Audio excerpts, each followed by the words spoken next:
I want to talk about another topic, though. We've recently seen a lot of interest in the topic of overall wellness, to include your physical wellness, sleep, and your mental health. Have you guys been focusing on those topics?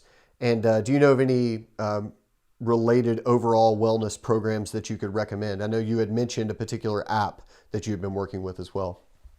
Well, yeah. So let me, I'll cover that. And then I want to get back to getting people to understand why this is important. So I'm not going to talk Okay. about physical fitness. There's a lot of experts out there. There's plenty of great websites and you can refer to whatever you want.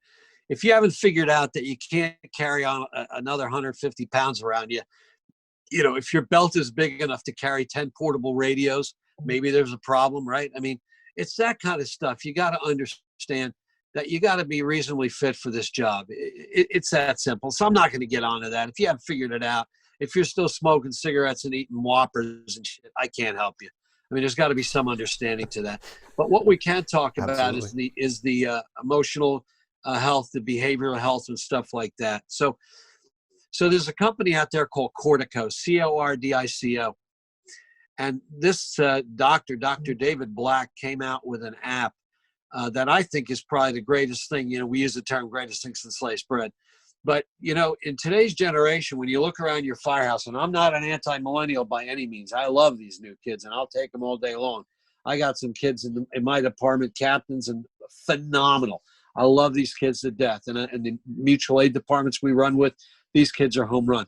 But many, many people these days are doing this all the time. When they get back to the firehouse, they're sitting in quarters, they're playing on the phone. It's just the way it is. It's the generation, right? I mean, nothing we can do about that. So Dr. Black came up with this really cool thing. And also, by the way, in my opinion, because this generation is so tied to that device, they're less apt to have one-on-one conversations with people, because they are able to text and they're able to I mean, go look at Facebook. People, you got a pimple on your butt, you're posting about that crap. I mean, it's insane. But yet you wouldn't go to your doctor about that pimple. Anyway, that's another subject. So my point is that Dr. Black came up with this app that goes between that issue. It allows you to do a self-assessment. How am I doing? What's my issue? How does my issue compare to other firefighters based upon data? Your fire department downloads your counselors, your peer counseling unit, your psychologist, your psychiatrist, your EAP. You actually see their pictures. You can touch it, get connected. It's phenomenal. So I'm not going to do a big commercial for him, but I will encourage you to put the link up there. It's a very valuable tool. And again, it's called Cordico. So check that out. It's nothing like you've seen before. Just imagine, though, your firefighter, when they're even having that bad day for whatever reason it might be, the difference between, well, I really don't feel comfortable talking to anybody about this, but maybe they're comfortable getting on that app and dealing with it that way. It really addresses the younger people we're dealing with today. Big deal. Okay. So, and it's Really wildly smart. popular. It's really, really popular. And So that's Cordico. Is that that's correct? right. Yeah. And I'll email you Okay. the link and stuff after that and Perfect. We'll hook you post up it. with all that. Yeah. Cool. So, Sounds good. I came from a generation where perhaps my generation was more sensitive than the Vietnam and the World War II generation. Okay. But now the generation we're seeing appear to be more sensitive than my generation. You follow me so far? Okay. Yes, sir. Doesn't mean they're soft. It doesn't mean they're right. It doesn't mean they're wrong. It's just different. And that's a very key word in where I'm going to go with this story. So we had in our area here a horrible response that I wasn't first due, I was second due on. But this guy killed his kids, killed his wife, and lit his house on fire. So the first arriving crews, literally, and I can see it like it was yesterday, are bringing out kids with these kitchen knives in their chests. Right? It made national news, and it was a big deal. And I never thought going to this dwelling fire that I'd be seeing that. Now, I can tell you to this day, did it bother me? Of course, you'd have to be inhuman for it to bother me. But I slept fine that night. My attitude is our job is to go help people What do you got? What's our goal, and what are my resources to do the best I can to fix you? And our crews, or the crews that first did phenomenal. They can't control what the situation was. However, following that run, a couple of people retired way before it was time for them to retire.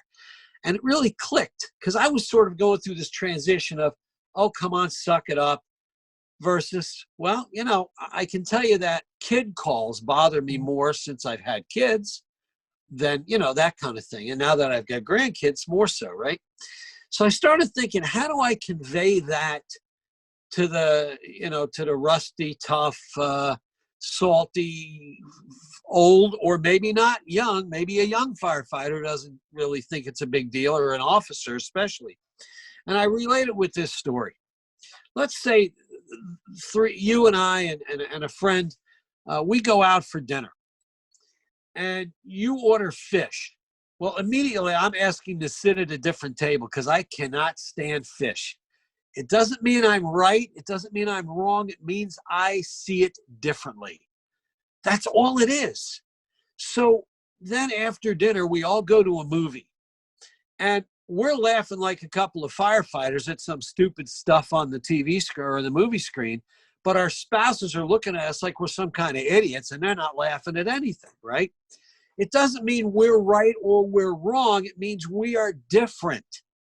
And the sooner our peers and especially the most critical role in the fire service, our first line company officers, as soon as they understand that what they're seeing, if they see a young firefighter with a tear running down their eye, doesn't mean they're soft, or it means they're different than you. That's all it is.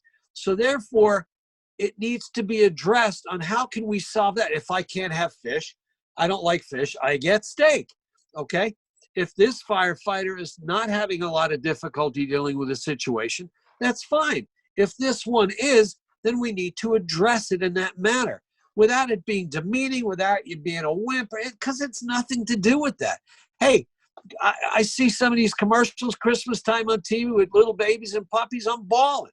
It's just the way it is. It strikes me as a thing, right?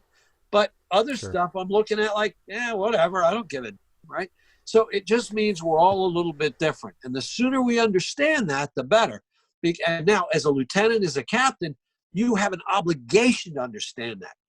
You are responsible for the welfare of these people on duty on a fire or on duty in quarters. It's a big deal. And we need to open our minds up a little bit about that. I agree. Everyone is different. And especially when we talk about the different socio-demographics that are coming in, you have municipalities that are bringing in more women, more minorities, different age groups, trying to mix it up to reflect more of the city's demographics. And we're just going to have to be more accepting of each other, as humans. And we need to stop acting like it's our fire department. I mean, I appreciate Correct. the ownership, and there's a level to that, but we also have to have the doors open and make people feel welcome in the organization. Yeah. I mean, we preach brotherhood and sisterhood, but I termed this number probably 25 years ago, BMA, brotherhood. Sometimes we can be pretty cruel, and we need to be aware of that. A lot of times we're having fun, but you know what? Just beware. Size your people up as you would size up a fire. That's good advice.